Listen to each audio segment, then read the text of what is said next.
Today's affirmation is a positivity affirmation, and I've amplified this with sunstone times moonstone. So this is a combination of sunstone and moonstone.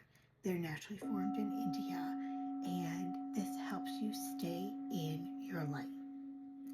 These are new to my crystal shop, Chilling with Crystals.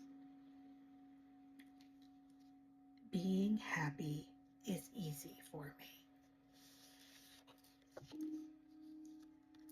So this is a reminder, make happiness your baseline, embody it, be it, and it's a choice. So you can vibrate low, you can be negative, or you can choose happiness and vibrate higher, and things will flow easier. Coming in happy to claim this. Love you all. Always like the light.